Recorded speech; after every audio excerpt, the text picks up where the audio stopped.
Dinheiro, fama e influência. Talvez se a gente fosse levantar os ídolos da nossa geração, certamente estariam entre os mais desejados. E isso não está fora da vida de igreja. Muitas vezes, as igrejas, quando se submetem a uma cultura de celebridade, se tornam comunidades ainda em torno de fama, ainda em torno de dinheiro e ainda em torno de influência. Esse é justamente o título do livro de Kathleen Beatty, Fama, Dinheiro e Influência, como a cultura de celebridade enfraquece a igreja, publicado pela Mundo Cristão aqui no Brasil. É um livro que dá na cara, dá na cara. Aqui no Ceará a gente fala assim, ó, tanto faz dar na cara como na cara dá. Tanto faz dar na cara como na cara dá. Esse livro aqui, tanto dá na cara como na cara dá. É a leiturinha que eu tô fazendo no meu dia de folga. Hoje, o dia que eu tô gravando esse vídeo é uma segunda-feira, é normalmente meu dia de folga. No meu dia de folga eu faço leituras que geralmente não estão atreladas aos livros bíblicos que eu tô pregando na igreja, alguma coisa assim, não tenho nenhum livro pra escrever, nada do tipo. Geralmente são leituras mais devocionais, mais práticas, e eu tenho escolhido muito ler materiais sobre cultura de igreja, cultura de abuso, relevância, fama, celebridades e coisas assim. Esse é um livro que eu já tava olhando em inglês fazia um tempo, eu já tinha esse livro pra Kindle, e aí eu descobri que a Mundo Cristão lançou em português o Fama, Dinheiro e Influência. Eu quero conversar com vocês sobre 76 páginas desse livro.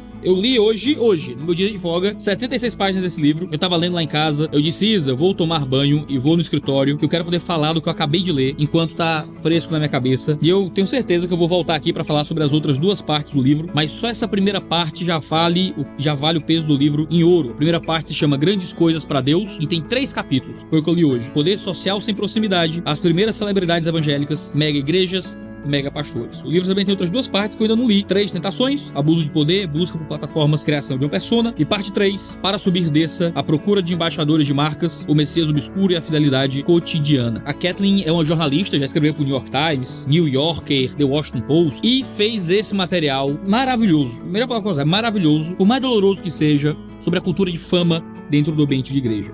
Esse livro eu acho que ele tem um irmão, tá? Uma igreja chamada Tov, que a gente já fez uma resenha dele aqui no canal. É um livro que, infelizmente, tem sido execrado por uma galera aí, certo? A galera que trata esse livro como se fosse uma coisa. Geralmente é a galera que tá passando pano pra abusador, sabe? A galera que passa pano pra abusador na internet. Sei que é um tema que tô voltando nele o tempo inteiro. Mas a galera que passa pano pra abusador odeia uma igreja chamada Tov. Eu lhe garanto que a galera que passa pano pra abusador vai odiar fama, dinheiro e influência. Não fama, dinheiro e influência. Essas coisas eu geralmente amo muito. Mas vou odiar o que esse livro tem pra dizer. Se você já leu Uma Igreja Chamada Tov, você tem que ler esse livro aqui também. Se você ainda não leu nenhum dos dois, escolha um dos dois pra ler primeiro, mas leia os dois, que eu tenho certeza que vai te ajudar a pensar melhor sobre cultura de igreja dentro de um ambiente de celebridade. O primeiro capítulo, que se chama Poder Social Sem Proximidade, é um capítulo que fala sobre a cultura de celebridade que adentrou no mundo da igreja. Poder Social Sem Proximidade é o título do capítulo e por si só já é uma mensagem muito forte. Em muitas igrejas, os pastores possuem poder social, mas não possuem mais proximidade com as ovelhas que eles estão pastoreando. O pastor é um ser inacessível, é uma figura idílica praticamente, às vezes inobservável. Em grandes e megas igrejas, você tem um contexto que os pastores nem participam da vida da comunidade, entram por outra porta, tem uma entrada em outro lugar, tem segurança, você não consegue acessar o pastor. Eles possuem muito poder social, mas não possuem proximidade com o público. A verdade é que sempre houve fama, sempre houve pessoas mais famosas do que outras, desde quando o mundo é mundo. No entanto, a fama se tornou uma coisa muito diferente no mundo de mídia, com a imprensa de Gutenberg, depois com rádio, depois com televisão, agora com internet. Falar sobre fama não é mais falar sobre uma pessoa que é muito conhecida por aquilo que ela produz, por aquilo que ela entrega, por aquilo que ela dá. Não. As pessoas se tornaram agora conhecidas em um nível absolutamente novo, e isso gera para elas benefícios incomparáveis com o que a fama gerava no mundo antigo. E claro, a fama é um dado da realidade. Algumas pessoas serão mais famosas do que outras e isso acontece. Muitos cristãos genuínos são famosos e usam com integridade as plataformas que Deus entregou para eles para o serviço do reino. Para muitas pessoas, ter se tornado uma celebridade se torna uma ferramenta para construir a casa de Deus. Não é a casa por si só, não é a coisa que está sendo buscada, é só uma das ferramentas que estão aí à nossa disposição para o serviço do reino e para o bem do evangelho. Muitos estão dispostos a abrir mão de suas famas, abrir mão de seus prestígios, caso essas coisas sejam um empecilho para a pregação do evangelho e para cumprir os propósitos centrais do reino de Deus.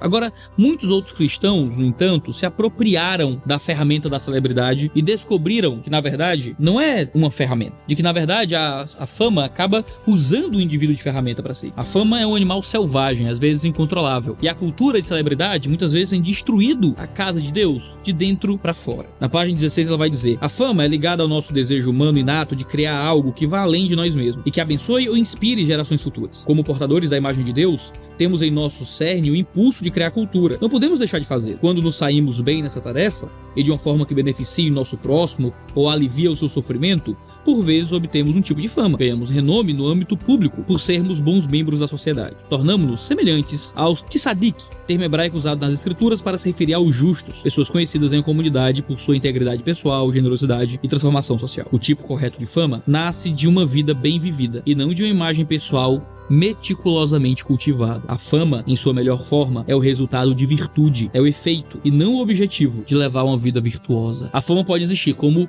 o fruto de uma vida virtuosa. A gente tinha isso no Antigo Testamento com os sábios da cidade. Acontece que agora a fama, ela consegue ser cultivada artificialmente, como bem em si mesmo, a partir de nenhum elemento de virtude a ser entregue para as pessoas, além de alimentar nelas curiosidade, alimentar nelas o que há de mais sórdido, às vezes mesquinho, em seus corações. Por que as pessoas se tornam famosas no Big Brother Brasil, por exemplo? Se não é alimentando o que há de mais mesquinho e de mais baixo nos nossos próprios corações. É um tipo de fama que não provém de virtude. Nós somos tzadik de Israel. Provém da busca pela fama como fonte de recurso e influência. Ela continua: para pessoas virtuosas, fama e qualquer prestígio ou riqueza que a acompanhe não é o principal. Consegue abrir mão dela quando as distrai de seu objetivo central de criar ou liderar com excelência. E aí fala: a fama se manifesta em seu melhor aspecto quando é dada àqueles que não a procuram. A fama como uma consequência não intencional de um bom trabalho é uma coisa boa. A fama como algo que é buscada como fim em si mesma se torna um ídolo que consome o nosso próprio coração. Por isso que ela tem muita razão quando diz que as melhores pessoas famosas são aquelas que menos parecem pensar em fama. Coisa maravilhosa. Gente que se tornou famosa porque produz uma coisa útil, boa, que serve às outras pessoas, não porque buscou isso com todas as suas forças. É por isso que a fama em si mesma não é uma coisa pecaminosa. A gente não pode supor que pessoas famosas, inclusive os cristãos que são famosos, são, por causa disso, pessoas necessariamente superficiais, ou que vivem em busca de forma sedenta de cada vez mais fama e poder. Pessoas que possuem segredos, as portas fechadas, simplesmente porque são famosas. A escritura traz várias narrativas de pessoas que Deus concedeu renome para cumprir os seus propósitos ao longo da história. O caso de Esther é o mais famoso que vem à nossa mente. O problema é que numa cultura de celebridade, o modo como nós lidamos com a fama mudou completamente. Deixamos de ter só fama, mas agora nós buscamos a ideia de sermos celebridade. Ela diz: a celebridade é a prima mais vistosa e ligeiramente irritante da fama. E ela dá alguns motivos para isso. Primeiro, que a celebridade se alimenta de mídia. Como um fenômeno singularmente moderno que surgiu durante os séculos 19 e 20, as celebridades nascem dentro de uma cultura de entretenimento. E isso acaba inerentemente relacionado ao modo como as igrejas usam as mídias. Quando um pastor é colocado no alto de uma conferência, quando ele fala num púlpito importante, quando a imagem dele aparece no projetor, quando ele é colocado no canal do YouTube do podcast daquela comunidade, de forma intencional ou não, ele acaba jogado para dentro de uma lógica de consumo também. Ele se torna também um produto. O pastor que tá ali não é mais só um expositor da palavra. Existe toda uma honra,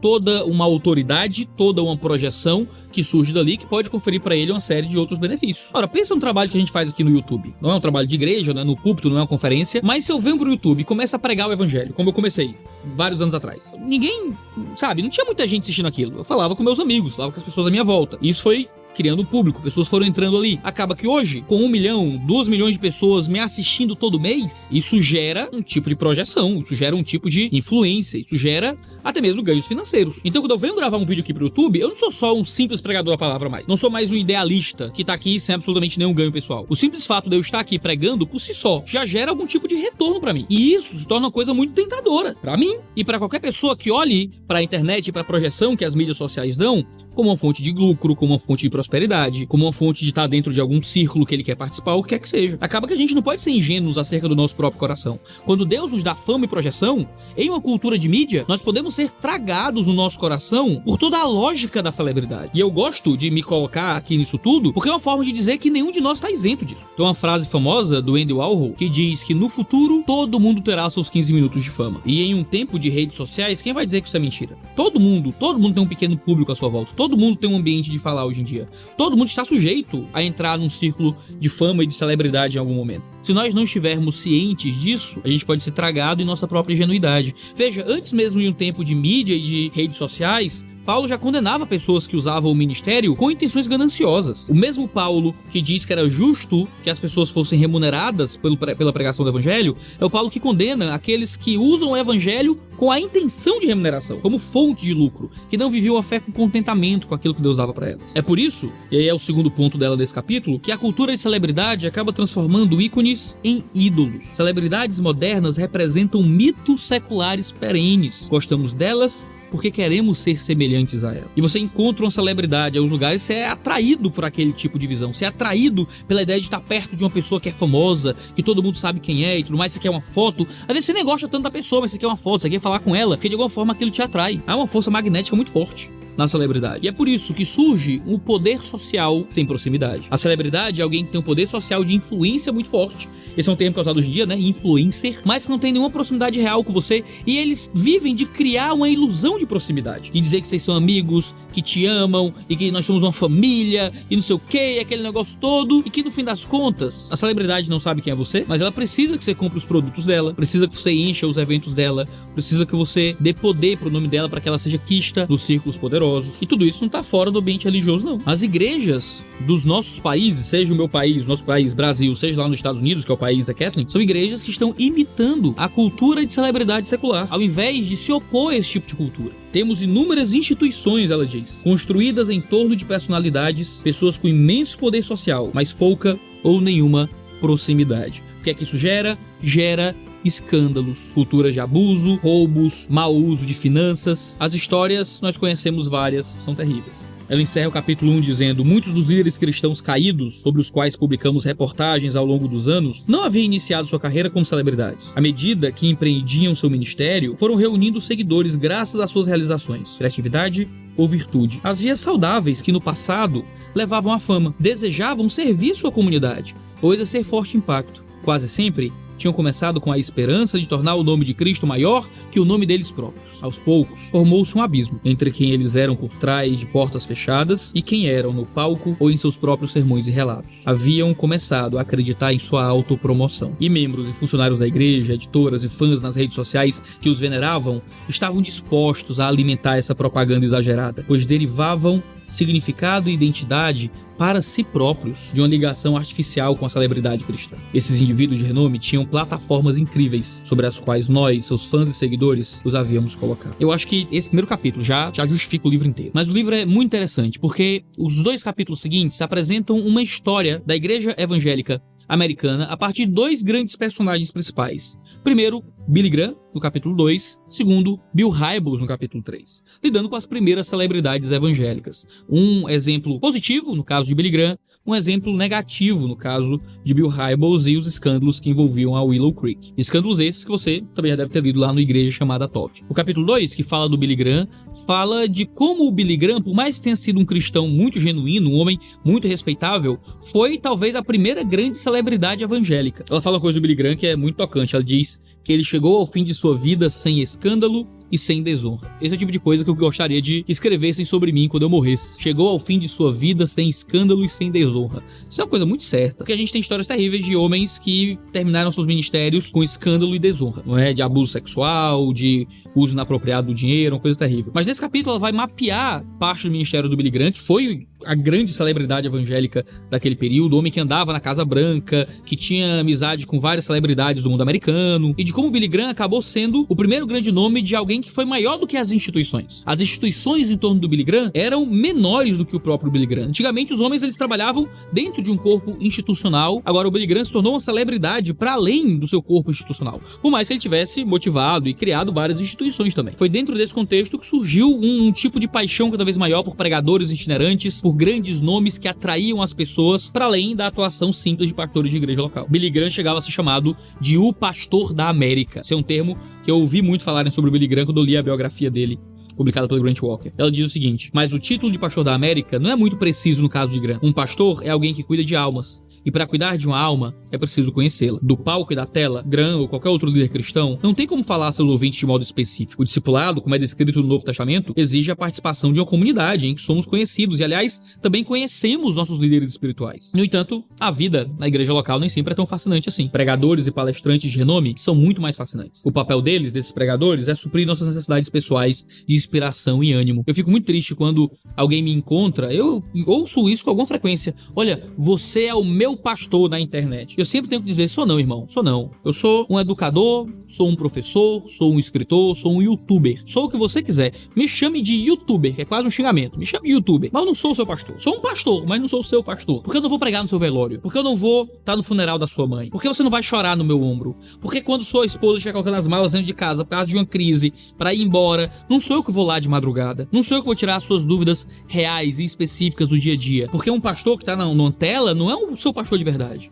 O seu pastor da sua igreja vale muito mais do que eu. O pastor que tá pregando pra você todo domingo, cujas mensagens levam em consideração a sua vida, é alguém muito mais importante pra você do que eu aqui na internet. Eu posso ser muito mais famoso que o seu pastor, muito mais conhecido que o seu pastor, mas o seu pastor será muito mais importante pra vida daquela comunidade que qualquer pastorzinho no YouTube. Mas a nossa cultura de celebridade inverteu as coisas. Até porque o meio acaba afetando a mensagem. Foi o McLuhan, um teórico da comunicação canadense, que falou que o meio é a mensagem. A Kathleen analisa muito bem o modo como o Billy Graham deu a mensagem também ao seu meio. Quando ele ia dar entrevistas, por exemplo, em programas de TV, ele sempre usava frases curtas e mais incisivas que fossem perfeitas para serem posteriormente citadas em reportagens. Se colocar no ambiente de mídia não é uma coisa neutra. O Neil Postman, um teórico de mídia, falava que era uma grande ingenuidade tecnológica acreditar que se colocar no ambiente de mídia para pregar o evangelho não afetaria em nada da mensagem do evangelho. Aqui no YouTube eu não consigo pregar as coisas do jeito que eu gostaria de pregar. Sempre tudo é um pouco mais resumido, tudo é um pouco mais diferente. Eu gosto do sermão, eu gosto do púlpito. Pra mim, a minha linguagem de comunicação principal é o púlpito. Mas se eu colocar um sermão aqui no canal, tem uma quantidade de visualizações razoável, mas não é o tipo de coisa que eu comecei a produzir na internet e as pessoas colocaram em volta pra ver. Eu espero, se eu puder escolher um dia na velhice, quando eu estiver mais velho, eu preferia só colocar sermão. Nada além de pregação aqui no YouTube. Mas não é o tipo de comunicação que vocês estão acostumados, vocês vêm aqui do Ritologia pra assistir. Vocês querem uma comunicação mais rápida, mais direta, mais linguagem de internet, tudo bem,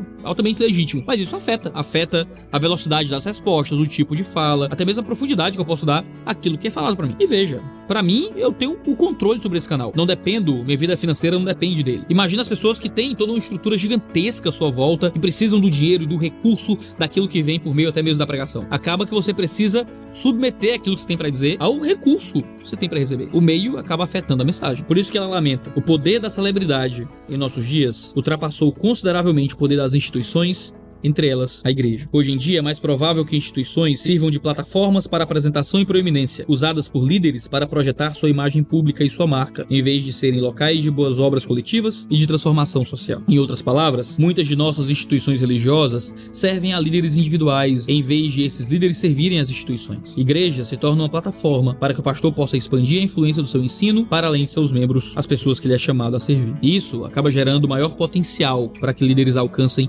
o sucesso com base em carisma, ambição ou desenvoltura, em lugar de um desejo autêntico de servir a outros à semelhança de Cristo. Então, capítulo 3, onde ela fala do Bill Hybels. Se você não conhece os escândalos envolvendo o Bill Hybels, você pode ler aqui no livro, você pode ler no Igreja Chamada Tov, lá é até mais detalhado, mas nesse capítulo ela vai falar muito sobre o contexto de mega igreja, e como megas igrejas criam megas pastores, e como isso é uma cultura muito prejudicial para a saúde da comunidade local. Muitas mega igrejas, ela diz, transformaram o pastor titular em celebridade e permitem que o seu poder individual sobrepuje o poder da instituição. Quase sempre, os pastores dessas igrejas são homens excepcionalmente talentosos e pessoalmente carismáticos, de modo que mega igrejas são produto de um líder espiritual extremamente talentoso, e o espírito e o ambiente da igreja refletem a visão e a personalidade do líder individual. Naturalmente, o pastor forma uma equipe numerosa de funcionários e voluntários encarregados de concretizar a visão para a igreja. Ninguém tem dúvida, porém, de que é a visão dele. Se a igreja dá certo, ou seja, se cresce em número de edifícios, orçamento e traseiros nos bancos, ela começa a imaginar que seu sucesso depende do sucesso do pastor. A identidade da instituição é entrelaçada com a do pastor. A imagem pública do pastor atrai fama e renome para a igreja. Ter um pastor celebridade parece beneficiar a igreja. Com o tempo, uma crença perniciosa pode se consolidar. A igreja não teria como prosseguir sem o pastor titular à frente. É quase como se Deus dependesse do pastor celebridade para realizar seus propósitos divinos. É quase como se o pastor fosse Deus. Pesadíssimo. E é por isso que, se mega igrejas dependem de um pastor celebridade, é bem possível que ela também dependa de pastores dominadores. E isso faz com que uma estrutura de presbiterato nem sempre seja realmente tão útil assim, controlar o pastor para ajudar o pastor e para gerir bem a vida da igreja. Quem é que vai se levantar contra a celebridade que faz com que a igreja exista? Esse é possivelmente, ela diz, o aspecto mais revelador e preocupante de formar igrejas que giram em torno de um pastor celebridade. Se nossa fé em Cristo é centrada em um só indivíduo poderoso, quando ele cai, nós caímos também. É o que acontece em muitas igrejas que são fundadas na figura de um pastor e não na obra perfeita de Cristo Jesus. Falei só de 3 capítulos desse livro. A primeira parte tem mais 2 partes. Eu tô ansioso por continuar lendo ele e conversando sobre ele com vocês. Eu acredito que fama, dinheiro e influência é um material fundamental que você deveria ler, questionar e ficar mais atento às culturas de celebridade que estão à nossa volta em muitas das igrejas que nós frequentamos. Certamente o link de compra dele vai estar aí na descrição. Agradeço ao pessoal da Mundo Cristão por ter mandado esse material pra cá. Tenho amado as leituras que tenho feito todo mês, dos materiais que tenho recebido dessa editora. Deus possa abençoá-los nas publicações que vocês têm feito. A gente tem vídeo toda terça e quinta-feira, às 10 horas da manhã, mas às vezes a gente tem vídeo outros dias, então não deixe de se inscrever no canal para ficar sabendo sempre que houver vídeo novo. Cheiro no seu cangote e até a próxima.